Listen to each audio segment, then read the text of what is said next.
প্রাক্তন মানে শুধু প্রেমিক বা প্রেমিকা তা নয়, যে কোনো সম্পর্কের বিচ্ছেদেরও অন্তর্ভুক্ত। সময়ের সঙ্গে পুরনো জিনিসের মতোই সম্পর্কেরও একদিন অবহেলা ধীরে ধীরে কখন যেন বিচ্ছেদের রূপ নেয়। এই বিচ্ছেদকেই আমরা প্রাক্তন বলে থাকি। অনেক সময় মানুষের নিজের ভুলে প্রাক্তনের তালিকায় নাম লেখায়। আমরা চাইলে প্রাক্তনকে আমাদের জীবন থেকে মুছে ফেলতে পারি, কিন্তু মনের গভীর থেকে তাকে কখনোই সরাতে পারি না। যারা সহজেই ভুলে যায় তাদের হয়তো সেই সম্পর্কে কখনো আসলে মায়াই হয়নি।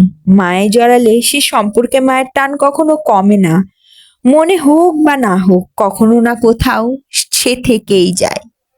আমরা মুখে অস্বীকার করলেও প্রাক্তনকে মনের কোণ থেকে কখনোই পুরোপুরি সরাতে পারি না। দিনে অন্তত একবার হলেও সে আমাদের মনে পড়ে। প্রাক্তন যে শুধু প্রেমিক বা প্রেমিকা হতে হবে এমনটা নয়, প্রাক্তন বন্ধু বা বান্ধবও হতে পারে। আর বন্ধুত্বের বিচ্ছেদ মনের গভীরে ক্ষত রেখে যায়।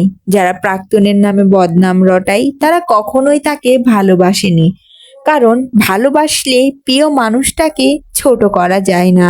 প্রিয় মানুষ সারা জীবন প্রিয়ই থেকে যায়, তার প্রতি ঘৃণা জন্মায় না, বড়জোর অভিমান হয়। প্রাক্তনকে কখনোই অভিশাপ দেওয়া যায় না, বরং তার জন্য মনের গভীর থেকে দোয়া আসে। হয়তো তার কাছে ফিরে যাওয়ার ইচ্ছাটা আর থাকে না, কিন্তু ভালোবাসা কখনো কমে না।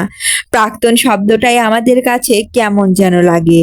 যে মানুষ একসময় প্রিয় ছিল সে সারা জীবন প্রিয়ই থাকে।